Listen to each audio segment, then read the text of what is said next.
السلام علیکم ورحمۃ اللہ وبرکاتہ۔ درود شریف پڑھ لیے سب لوگ۔ اللہم صلی علی سیدنا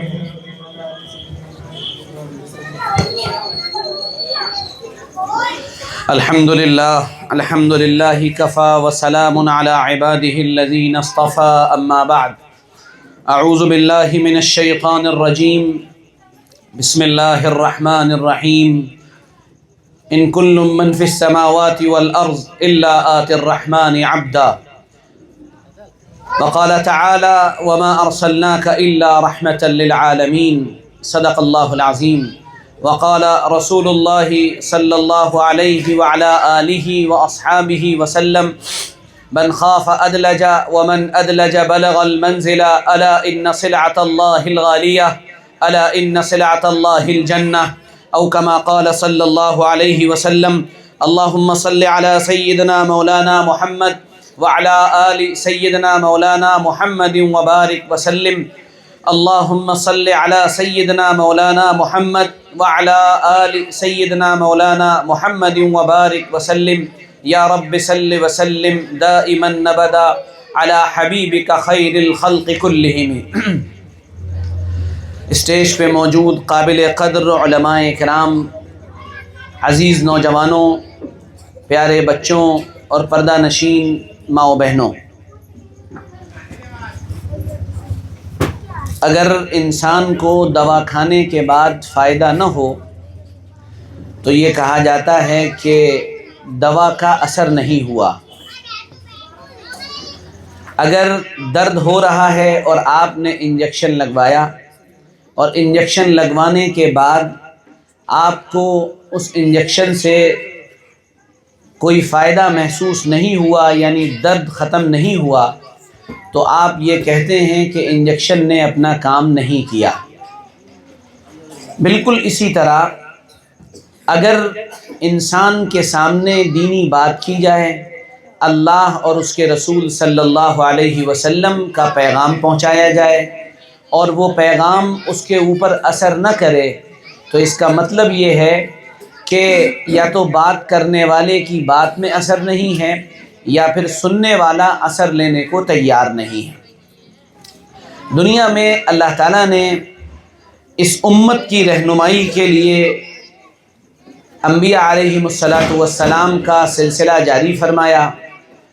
کم و بیش 1,00,000 سے زائد انبیاء علیہم السلام تشریف لائے، اور پھر آخر میں ہمارے اور آپ کے آقا جناب رسول اللہ صلی اللہ علیہ وسلم تشریف لائے۔ آپ کے ذریعے سے ہم کو قرآن پاک ملا۔ قرآن پاک دنیا میں آیا تو قرآن پاک کے دنیا میں آنے کے بعد بہت سی تبدیلیاں آئیں۔ قرآن پاک دنیا میں آیا اور قرآن پاک نے دنیا میں آنے کے بعد جو بڑی تبدیلیاں پیدا کیں، ان تبدیلیوں میں 2 تبدیلیاں بہت بڑی تھیں۔ ان میں پہلی تبدیلی تو یہ پیدا کی کہ قرآن پاک کے آنے سے پہلے اللہ کے نبی صلی اللہ علیہ وسلم کا نام محمد تھا، اور لوگ آپ کو محمد کے نام سے پکارا کرتے تھے۔ وہ لوگ آپ کو صادق بھی کہتے تھے، امین بھی کہتے تھے، نیک بھی کہتے تھے، بزرگ بھی کہتے تھے، اچھا انسان بھی کہتے تھے، متقی بھی کہتے تھے، امانت دار بھی کہتے تھے، دیانت دار بھی کہتے تھے۔ بہت ہی سوفسٹیکیٹڈ انسان تھے جناب رسول اللہ صلی اللہ علیہ وسلم۔ لیکن قرآن کے آنے سے پہلے وہ محمد تھے۔ جب قرآن پاک اللہ کے نبی صلی اللہ علیہ وسلم پر نازل ہوا، پہلی آیت جب نازل ہوئی، تب اللہ کے نبی صلی اللہ علیہ وسلم محمد سے محمد الرسول اللہ صلی اللہ علیہ وسلم بن گئے۔ اور یہ پہلا ایک میجر چینج تھا کہ ایک انسان جو کل تک محمد کہلاتا تھا، قرآن پاک کے آنے کے بعد وہ محمد الرسول اللہ صلی اللہ علیہ وسلم کہلانے لگا۔ یہ پہلی تبدیلی تھی۔ اس کے بعد دوسری تبدیلی جو ساری دنیا کے اندر قرآن پاک نے پیدا کی، وہ تبدیلی یہ تھی کہ قرآن نے ایک میسج اور ایک پیغام یہ دیا کہ تم دنیا میں جہاں بھی رہتے ہو، جو بھی ہو، کالا ہو، گورا ہو، عربی ہو، عجمی ہو، امریکہ کا رہنے والا ہو، چین کا رہنے والا ہو، جاپان کا رہنے والا ہو، وہ سعودی عرب میں رہتا ہو، یا وہ شمال میں رہتا ہو، جنوب میں رہتا ہو، مشرق میں رہتا ہو، مغرب میں رہتا ہو، دنیا میں کہیں بھی رہنے والا انسان جو ہے وہ اللہ کا بندہ ہے اور اللہ رب العزت اس کے معبود ہیں۔ وہ مخلوق ہے، اللہ خالق ہے۔ وہ اللہ کی عبادت کرنے والا ہے اور اللہ کی عبادت کی جائے گی۔ براہ راست قرآن پاک نے جو سب سے بڑی تبدیلی پوری کائنات کے اندر پیدا کی وہ یہ پیدا کی کہ اس کائنات کا پیدا کرنے والا ایک رب ہے، ایک خالق اور مالک ہے جسے ہم اللہ کہتے ہیں، جس کے بہت سے پیارے پیارے صفاتی نام ہیں۔ کہیں اسے رحمان کہا جاتا ہے، کبھی اسے رحیم کہا جاتا ہے، کبھی اس کو السلام کہا جاتا ہے، کبھی اسے المؤمن، المہیمن، العزیز، الجبار، المتکبر کہا جاتا ہے۔ یہ سب اللہ کے نام ہیں۔ وہ اس کائنات کا اکیلا تنہا رب ہے۔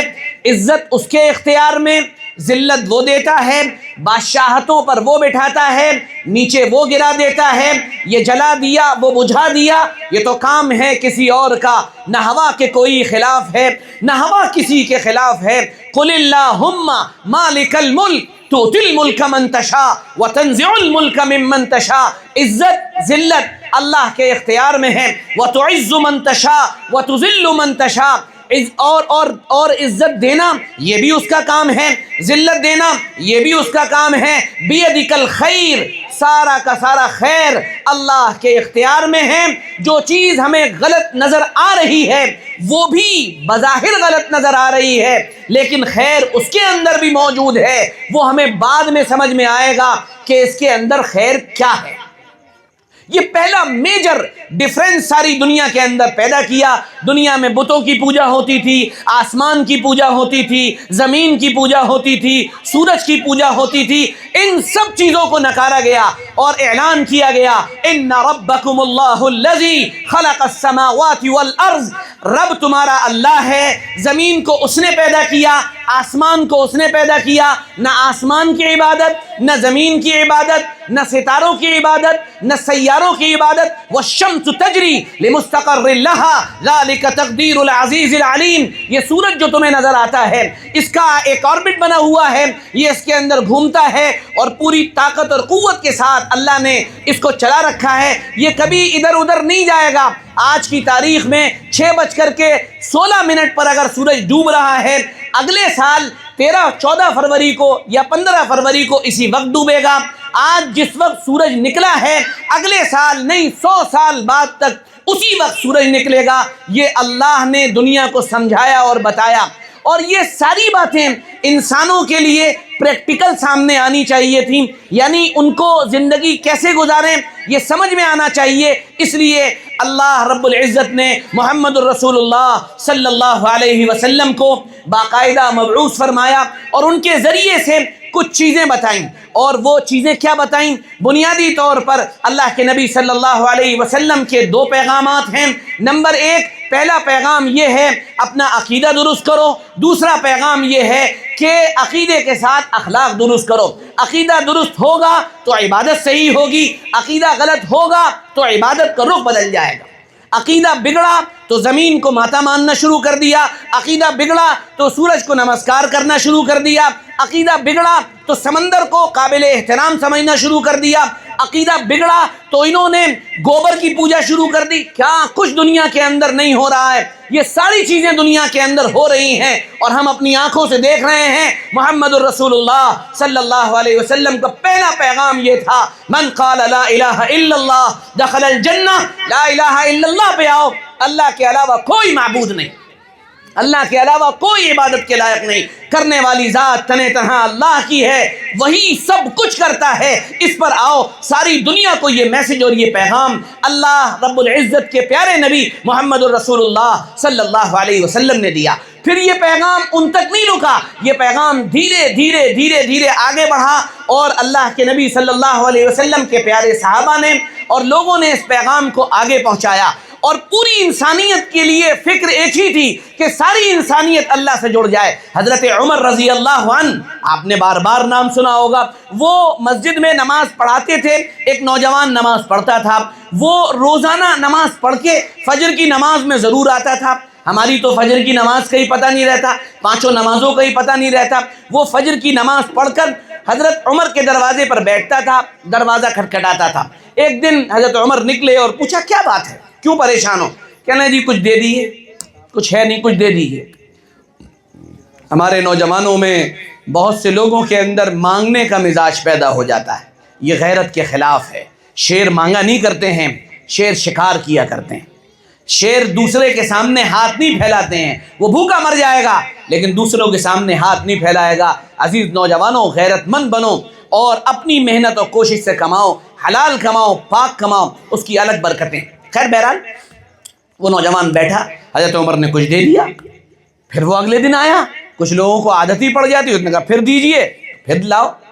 تیسرے دن حضرت عمر رضی اللہ عنہ نے فرمایا کہ میں تجھے ایک بات بتاؤں، تو یہ جو روز مانگتا ہے، کیا میں تجھے ایسی بات نہ بتاؤں کہ تو وہاں سے جڑ جائے جہاں سے میں لیتا ہوں؟ یعنی تو مجھ سے مانگ رہا ہے تو میں بھی تو کسی سے مانگتا ہوں، تو میں تجھے وہاں جوڑتا ہوں جہاں سے میں مانگتا ہوں۔ اس نے کہا یہ تو بہت ہی اچھی بات ہے۔ اس نے کہا تو پھر تو چل، تو اللہ رب العزت سے براہ راست جڑ جا، اللہ سے اپنا تعلق براہ راست قائم کر لے۔ تو اس نے کہا کہ بہت اچھی بات ہے، کہ وہ کیسے قائم ہوگا؟ کہ تو اللہ کے کلام سے جڑ جا۔ یہ جو چھوٹے چھوٹے معصوم بچے آپ کے مکتب میں قرآن پاک پڑھ رہے ہیں، آپ نے نہیں پڑھا، یہ بچے پڑھ رہے ہیں، آپ کو ان کے پڑھنے کی برکت معلوم ہے؟ آپ مر جائیں، آج آپ مر جائیں، یہ آپ کا بچہ جو قرآن پاک ناظرہ بھی دیکھ کر پڑھ لیتا ہے، اس کے والدین کی جتنی بھی حرکتیں ہوتی ہیں، یعنی گناہ جو ہوتے ہیں، اللہ ان گناہوں کو معاف کر دیتا ہے۔ حضرت عیسیٰ علیہ السلام کے دور میں ایک آدمی تھا، اس کا انتقال ہو گیا۔ حضرت عیسیٰ علیہ السلام کا گزر اس کی قبر پہ ہوا تو وہاں پر عذاب آ رہا تھا، تو بڑے پریشان ہوئے، کہنے لگے اللہ یہ آپ کا بندہ ہے، اس پر عذاب آ رہا ہے، کیوں عذاب آ رہا ہے؟ نے کہا بھائی یہ تو بڑی غلط حرکتیں کرتا تھا۔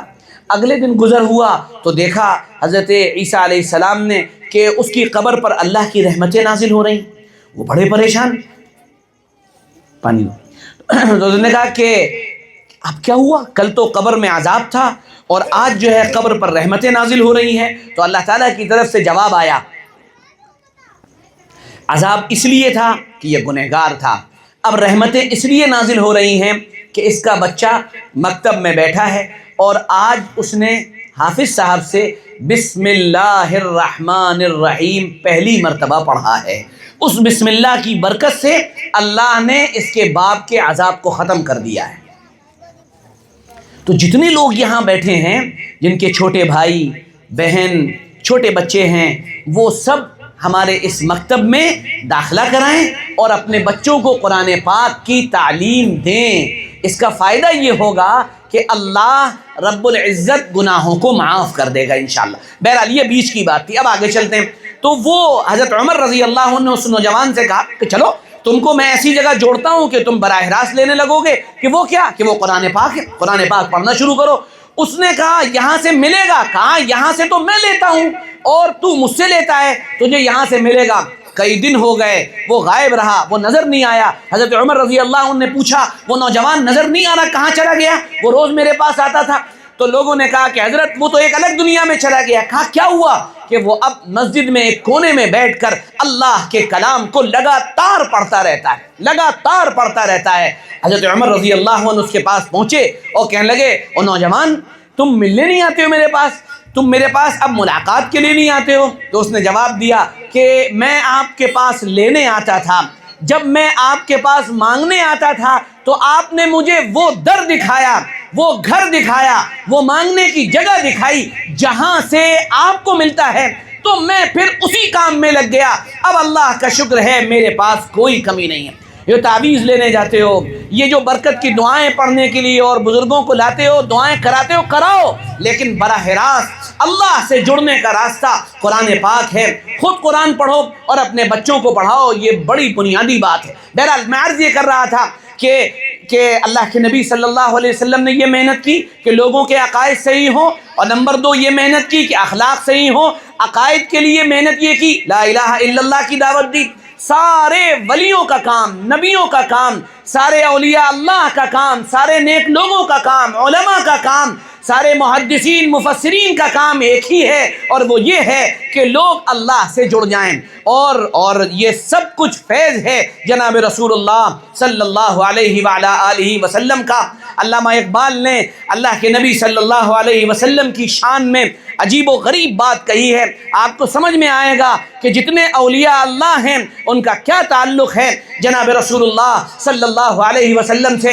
علامہ اقبال فرما رہے ہیں، سمجھ میں نہیں آئے گا میں سمجھاؤں گا۔ فرماتے ہیں لوح بھی تو قلم بھی تو تیرا وجود الکتاب۔ فرماتے ہیں کہ اے نبی جی آپ سمیں، آپ لوح بھی ہیں، آپ قلم بھی ہیں، آپ کا ہونا یہ الکتاب ہے، تیری بنا پائیدار، تیرے ستون بے شمار۔ فرمائے نبی جی آپ کی جو جڑیں ہیں وہ بڑی گہری ہیں، قرآن اسی کو بیان کرتا ہے، الم ترى کیف ضرب اللہ مثلا کلمۃ طیبۃ کشجرۃ طیبہ اصلها ثابت وفرعها في السماء، کہ یہ جو کلمہ ہے اس کی جڑیں بڑی گہری ہیں، اتنی گہری ہیں جیسے پیڑ ہوتا ہے، جتنا بڑا پیڑ ہوتا ہے جتنی گہری جڑیں ہوتی ہیں اتنا ہی وہ پھیلا ہوا ہوتا ہے، اس کی شاخیں نکلی ہوئی ہوتی ہیں۔ تو علامہ اقبال یہ کہہ رہے ہیں تیری بنا پائیدار، تیرے ستون بے شمار۔ وہ یہ کہہ رہے ہیں نبی جی آپ کے ماننے والے جتنے اولیاء اللہ، بزرگان دین، جتنے علماء، محدثین، مفسرین، مبلغین، واعظین، جتنے بھی صوفیاء، یہ سب آپ کی بنا اور یہ آپ کے کھوٹے ہیں، یہ آپ کے کھوٹے ہیں۔ بادشاہ آپ کے غلام ہیں، وزیر آپ کے سامنے پڑے رہنے والے ہیں، اور جتنے دینے والے ہیں وہ آپ کے سامنے لینے والے ہیں۔ یہ باقاعدہ علامہ اقبال فرمانے تیری بنا پائیدار، تیرے ستون بے شمار، شوکت سنجر و سلیم، تیرے جلال کی نمود۔ یہ فرما رہے ہیں سنو، یہ کہہ رہے ہیں کہ وہ جو سنجر یہ چھٹا بادشاہ تھا، سلجوقی سلطنت کا چھٹا بادشاہ تھا، کہ شوکت سنجر و سلیم، ان کو اللہ نے بڑی طاقت اور قوت دی تھی۔ وہ جو رمضان میں آپ نے اپنے رمضان بگاڑے تھے نا، وہ جو وہ دیکھا تھا، وہ کون سا ڈرامہ چلا تھا جس کو ارطغرل غازی، یہ وہی ارطغرل غازی کا جو شروعات ہوئی تھی، سلیم یہ انہی بادشاہوں میں سے ایک بادشاہ ہے جس کی طاقت اور قوت کے سامنے یورپ کی بڑی بڑی قوموں نے سر رکھ دیے ہیں۔ بایزید یلدرم اسی ڈائنیسٹی کا بادشاہ تھا جس کے سامنے بڑے بڑے لوگ جھک جایا کرتے تھے۔ اس نے کہا تھا میں اپنے گھوڑوں کو دانا یورپ کے چرچ میں جا کر کھلاؤں گا، اتنے بڑے لوگ تھے۔ تو علامہ اقبال کہہ رہے ہیں شوکت سنجر و سلیم، تیرے جلال کی نمود۔ نبی جی یہ جو بادشاہتیں ہیں ان کو دیکھ کر نظر آتا ہے کہ آپ کا جلال، آپ کی ہیبت، آپ کو اللہ تعالیٰ کی طرف سے دیا گیا جو اورا ہے وہ کتنا زبردست ہے۔ پھر اس کے بعد اور کیا دیکھنا ہے؟ فقر بایزید و جنید، تیرا حسن بے نقاب۔ نبی جی جب بایزید بستامی کو دیکھتے ہیں، جنید بغدادی کو ہم دیکھتے ہیں، تو آپ کا اصلی حسن دنیا کے سامنے کھل کر سامنے آتا ہے۔ اسی کو شیخ الہند مولانا محمود الحسن دیوبندی نے کہا، بہت عجیب و غریب انداز میں کہا۔ اس نے کہا میں نے مانا کہ جنت تجھ میں حور رہتے ہیں، میں نے مانا کہ ضرور رہتے ہیں، میرے دل کا طواف کرے جنت کیونکہ اس میں حضور رہتے ہیں۔ تو بہرحال یہ اللہ کے نبی صلی اللہ علیہ وسلم کا ایک تعارف تھا، اور آپ صلی اللہ علیہ وسلم نے پوری دنیا اور کائنات کے لیے جو دعائیں، جو محنتیں کی وہ سامنے ہیں۔ اخلاق پر محنت کی وہ سامنے ہیں، عقائد پر محنت کی وہ سامنے ہیں۔ اخلاق پر کیا محنت تھی؟ ایک چھوٹی سی بات بتاتا ہوں پھر میں اپنی بات پوری کروں گا۔ اخلاق پر یہ محنت تھی کہ آپ نے ایک ایک کا لحاظ رکھا ہے، ایک ایک کا خیال رکھا ہے۔ ایک چھوٹا سا واقعہ سناتا ہوں، کتنا لحاظ اور خیال تھا، بس چھوٹا سا، اور اسی پر بات پوری۔ اور وہ واقعہ یہ ہے کہ ایک صاحب کا بچہ کھو گیا۔ وہ صاحب جو ہے پریشان تھے، اپنے بچے کو ڈھونڈ رہے تھے۔ وہ آئے اللہ کے نبی صلی اللہ علیہ وسلم کی خدمت میں اور کہنے لگے یا رسول اللہ صلی اللہ علیہ وسلم میرا بیٹا کھو گیا، مل نہیں رہا ہے، آپ دعا فرما دیے۔ آپ نے فرمایا ٹھیک ہے دعا کرتا ہوں۔ حضور پاک صلی اللہ علیہ وسلم نے ہاتھ اٹھائے اور دعا کی۔ اس کے بعد کسی نے آ کر کہا کہ تمہارا بیٹا تو مل گیا، تمہارا بیٹا وہاں پر کھیل رہا ہے۔ اب جیسی وہ اٹھ کر جانے لگے تو حضور نے فرمایا رکو۔ اب یہ بات سنیے گا کتنا لحاظ اور خیال تھا۔ آپ صلی اللہ علیہ وسلم نے فرمایا تم جہاں جا رہے ہو وہاں یتیم بچے بھی کھیل رہے ہیں، وہاں یتیم بچے بھی موجود ہیں۔ سنو، اچھی طرح سے سنو، وہاں جب جاؤ گے تو تم کو اپنے بیٹے کی محبت میں کہیں ایسا نہ ہو کہ تم اپنے بیٹے کو اس طرح سے پکارو کہ تمہاری آواز میں جو تمہارے باپ ہونے کی جو محبت کا ایک جو جذبہ ہے وہ تمہاری زبان سے ظاہر نہ ہونے پائے، کیونکہ وہاں یتیم بچے بھی موجود ہیں۔ تم اپنے بیٹے کو آواز دو گے تو دوسرے یتیم بچوں کو تکلیف ہوگی، اور وہ تکلیف یہ ہوگی کہ وہ پوری طرح سے یہ سوچنے پر مجبور ہو جائیں گے کہ اس لڑکے کا باپ موجود ہے، وہ اسے آواز دے رہا ہے، کاش کہ میرا باپ ہوتا تو وہ مجھے آواز دیتا۔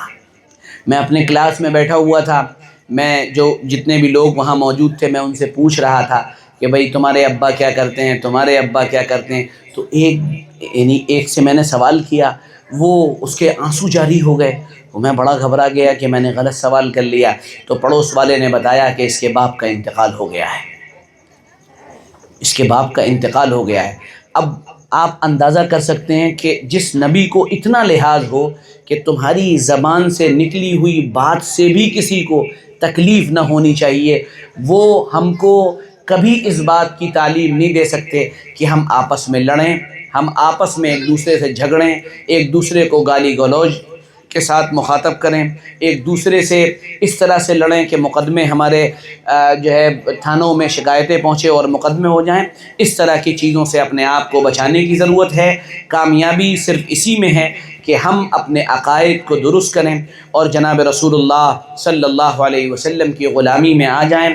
اگر ہم ان کی غلامی میں آ گئے، یہی کامیابی ہے، اور اس کے علاوہ کامیابی کا کوئی دوسرا راستہ نہیں ہے۔ سارے کے سارے راستے بند کر دیے گئے ہیں، صرف ایک راستہ کھلا ہے، اور وہ راستہ ہے جناب رسول اللہ صلی اللہ علیہ وسلم کی غلامی کا۔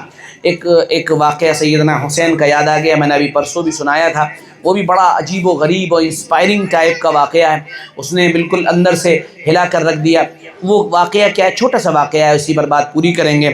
ایک مرتبہ میدان میں بہت سے لوگ کھیل رہے تھے، اور اس میں حضرت حسین رضی اللہ عنہ بھی کھیل رہے تھے۔ تو حضرت حسین رضی اللہ عنہ بچوں کے ساتھ، چونکہ وہ بہت ایکٹیو تھے، بہت طاقتور تھے، کھیل رہے تھے۔ حضرت عمر رضی اللہ عنہ ادھر سے آئے۔ اب حضرت عمر جہاں جاتے تھے وہاں تو شیطانی بھاگ جاتا تھا، اب بچے تو حضرت عمر کو دیکھ کے بھاگنے لگے، ادھر ادھر چلے گئے۔ تو حضرت عمر رضی اللہ عنہ نے کہا کہ وہ حضرت حسین رضی اللہ عنہ نے ارشاد فرمایا، کہاں جا رہے ہو تم لوگ، کہاں جا رہے ہو؟ جیسے بچے کہتے ہیں کہاں جا رہے ہو، تو دوسرے بچوں نے کہا دیکھ نہیں رہے ہو، عمر آ رہے ہیں، عمر آ رہے ہیں۔ تو عمر کو دیکھ کے تو شیطان بھی چلا جاتا ہے۔ تو حضرت عمر رضی اللہ عنہ کے آنے پر حضرت حسین نے کمنٹ دیا، اگر عمر آ رہے ہیں تو آنے دو، عمر ہے تو میرے نانا کا غلام۔ اب یہ جملہ انہوں نے جیسے ہی کہا تو یہ بات حضرت عمر رضی اللہ عنہ کے کان میں چلی گئی۔ حضرت عمر آگے آئے، اور آگے آنے کے بعد حضرت حسین کے پاس پہنچے۔ حضرت حسین تو بہادر تھے، وہ ڈرے نہیں، وہ گھبرائے نہیں، وہ کھڑے رہے، ہے نا۔ وہ کہاں سے ڈرتے، وہ تو کربلا میں کٹتے وقت بھی نہیں ڈرے تھے، کربلا میں ان کی گردن پہ چھری چلی تب نہیں ڈرے تھے، ان کے تیر لگے تب نہیں ڈرے تھے۔ تو وہ تو بہادروں کے اور جوانوں کے امام تھے، ان کو ڈر کہاں سے لگتا۔ تو انہوں نے ایک عجیب و غریب بات کہی کہ تم ڈر کیوں رہے ہو، یہ میرے نانا کا غلام ہے۔ حضرت عمر نے جیسے ہی وہ بات سنی تو سنتے ہی فوراً آئے اور کہنے لگے تم نے کیا کہا تھا؟ انہوں نے کہا میں نے یہ کہا تھا کہ عمر کیا ہے، میرے نانا کا غلام ہی تو ہے۔ تو حضرت عمر رضی اللہ عنہ رک گئے اور حضرت حسین سے ایک جملہ کہا، یہ جو جملہ تم نے کہا ہے کہ میں تمہارے نانا کا غلام ہوں، کیا یہ جملہ تم قیامت کے میدان میں میرے لیے کہہ دو گے کہ عمر میرے نانا کا غلام ہے، عمر میرے نانا کا غلام ہے، کہہ دو گے؟ تو حضرت حسین رضی اللہ عنہ نے فرمایا کہہ دیں گے۔ کہا یہ بات اگر تو نے کہہ دی تو عمر کا بیڑا پار ہو جائے گا۔ تو اصل کامیابی محمد الرسول اللہ صلی اللہ علیہ وسلم کی غلامی میں ہے۔ دو بنیادی کام میں نے کرنے کے بتائے ہیں، اپنے عقائد کو صحیح کیجئے، ایسا نہ ہو غلط عقیدے پر مر جائیں۔ یاد رکھیے کہ دنیا میں ووٹنگ لسٹ میں تو آپ مسلمان رہیں گے، لیکن مرنے کے بعد کی زندگی میں آپ کا شمار مسلمانوں میں نہیں ہوگا۔ عقیدہ درست کیجئے، لا الہ الا اللہ محمد الرسول اللہ پر اپنا عقیدہ مضبوط کیجئے، اللہ کے علاوہ کوئی معبود نہیں ہے، اور محمد صلی اللہ علیہ وسلم اللہ کے رسول ہیں، آخری رسول ہیں، یہ مضبوط کیجئے۔ یہ ساری چیزیں پڑھائی جاتی ہیں چھوٹے بچوں کو مکاتب کے اندر ان کے عقیدے کو صحیح کرنے کے لیے۔ اور دوسری بات، اپنے اخلاق کو اچھا کیجئے۔ اخلاق کو اچھا کرنے کا مطلب یہ نہیں ہے کہ آپ اخلاق بھائی کوئی مل جائیں تو آپ ان کے پاس پہنچیں اور ان کی لیپا پوتی کرنے لگیں۔ اخلاق بھائی کا مطلب یہاں اخلاق بھائی نہیں ہے، اخلاق کا مطلب یہ عادتیں اچھی کیجئے۔ مسلمان، ابھی مجھے کل ایک ڈاکٹر صاحب ملے، کہنے لگے ایک بہت ضروری بات مجھے کرنی ہے۔ میں نے کہا فرمائیے۔ وہ کلینک میں لے گئے مجھے، کہنے آپ کو معلوم ہے یہ کیا ہوا تھا، فلاں جگہ کیا ہوا تھا؟ میں نے کہا ہاں وہ ایک واقعہ ہوا تھا۔ تو وہ مجھ سے کہہ رہے تھے، براہ راست کہہ رہے تھے کہ مولانا صاحب، مسلمانوں کی ہر گلی کے اندر، مسلمانوں کی ہر گلی میں ایک نہیں، دو نہیں، 10 15 پولیس کے مخبر موجود ہیں، مخبر موجود ہیں، پولیس کو خبر دے رہے ہیں اپنے مسلمان بھائیوں، اور کائے کی خبر دے رہے ہیں؟ بڑی ہنسی، اس کا تار لگا ہوا ہے، اس کا یہ لگا ہوا ہے، یہ جو بجلی کی چوری آپ کر رہے ہیں، پہلی بات تو وہی جائز نہیں ہے نا؟ تو چلیے وہ جائز نہیں ہے، ٹھیک ہے، یہ آپس کا مسئلہ ہے۔ آپ نے چوری بھی کی اور ایک پڑوس والے نے شکایت کر دی اور کھڑے ہو کر پولیس سے پکڑوا رہا ہے، پولیس سے پٹوا رہا ہے۔ لا حول ولا قوت الا باللہ۔ کیا ہو گیا ہے ہمیں؟ کیا یہ مسلمان ایسے ہی تھا؟ ایک دور وہ بھی تھا جس دور میں جنگ کے اندر کئی مسلمان پڑے ہوئے ہیں، زخمی ہیں، اور پانی لایا گیا، تم پی لو، تو وہ کہتا نہیں میں نہیں، تم پیو۔ پھر اس کے بعد اس نے کہا تم پیو، اس نے کہا نہیں اس کو پلا دو، اس کو پلا دو، اس کو پلا دو۔ ایسا آپس میں محبت کا جذبہ تھا کہ کسی نے نہیں پیا اور سب کا انتقال ہو گیا۔ ایک جذبہ یہ تھا، ایک جذبہ یہ ہے کہ ہم دوسرے کو گرانے میں، دوسرے کو پٹوانے میں، دوسرے کی برائی کے اندر ہم پیش ہیں۔ ان سب چیزوں کو چھوڑیے اور حقیقی معنوں میں مسلمان بنیے اور با اخلاق بنیے، اچھے اخلاق کے ساتھ رہیے۔ کھڑے ہوتے ہیں آپ گالیاں دیتے ہیں، مسلمان نوجوان کا کام ہو گیا گالی دینا، نوجوان کا کام ہو گیا سگریٹ پینا، نوجوان کا کام ہو گیا نشہ کرنا۔ اس پوری آبادی کے اندر ایک نہیں کئی لوگوں نے مجھے بتایا ہے باقاعدہ ٹائر کا نشہ کر رہے ہیں، اور باقاعدہ وہ ایک سر پہ لگانے کے لیے کوئی چیز آتی ہے، پتہ نہیں کیا کہتے ہیں اسے، اس کو پاپے پہ لگا کر کھایا جا رہا ہے، اور ٹائر سونگھے جا رہے ہیں، شراب پی جا رہی ہے۔ کوریکس رکھنا میڈیکل والوں کا سب سے فائدے مندی کا دھندا ہو گیا ہے، ان کو سب سے زیادہ فائدہ کوریکس رکھنے پہ ہوتا ہے۔ کوریکس کے کارٹون غائب ہو جا رہے ہیں، دیر دمادم 2 3 شیشیاں کوریکس کی پی رہے ہیں، کھانسی کی دوا ہے اسے کھاتے ہیں، اس سے نشہ ہو جاتا ہے۔ یہ مسلمان ہے؟ آپ اگر اسی طرح رہیں گے تو یاد رکھیے پٹتے ہی رہیں گے، پیچھے ہی رہیں گے۔ ضرورت اس بات کی ہے ہم ان دونوں چیزوں کو محنت کا میدان بنائیں، اپنے آپ کو بھی اچھا کریں اور اندر سے بھی اپنے آپ کو بنائیں، یعنی عقیدہ اچھا کریں، تبھی کامیابی ہے۔ یہ مکتب، یہ جلسے، یہ ملاقاتیں، یہ ساری کی ساری چیزیں اسی کی محنت ہے۔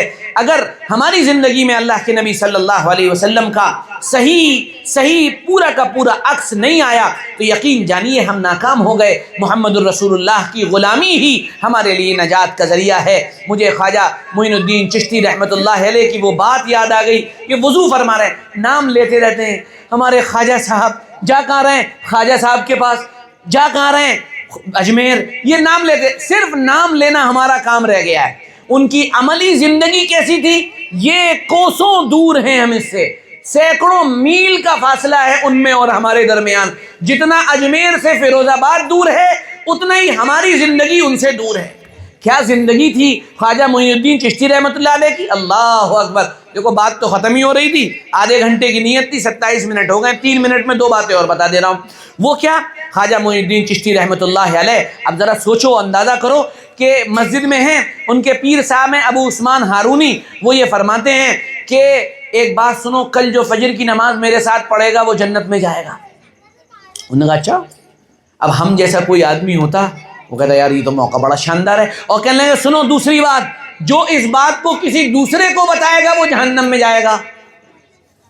یعنی بتانا نہیں کسی کو، بس تم ہی پڑھ لینا چپ چاپ سے۔ اب جب فجر کی نماز کا وقت آیا اور پوری مسجد بھری ہوئی ہے، سبحان اللہ، یہ مسجد کیسے فجر میں بھر گئی؟ کیا 14 شعبان ہے آج؟ 15 شعبان کی فجر ہے؟ نہیں۔ تو سلام پھیرا، السلام علیکم ورحمۃ اللہ، السلام علیکم ورحمۃ اللہ۔ اس کے بعد انہوں نے کہا کہ یہ کیسے مسجد بھری ہوئی ہے، کس نے یہ بات باہر پہنچائی؟ اب سب میں سناٹا، صف کے کونے سے خواجہ معین الدین چشتی رحمۃ اللہ علیہ کھڑے ہوئے، کہنے حضرت یہ بات میں نے پہنچائی، کہا ہم نے تم سے منع نہیں کیا تھا کہ اگر یہ بتا دو گے کہ فجر کی نماز جو حضرت کے ساتھ پڑھے گا وہ جہنم میں جائے گا، یہ تم نے سنا نہیں تھا؟ آہا کیا جملہ فرمایا، ارشاد فرمایا کہ میں نے یہ سوچا حضرت کہ ایک معین الدین چشتی جہنم میں چلا جائے اور یہ پوری بستی جنت میں چلی جائے تو یہ سستا سودا ہے، سستا سودا ہے۔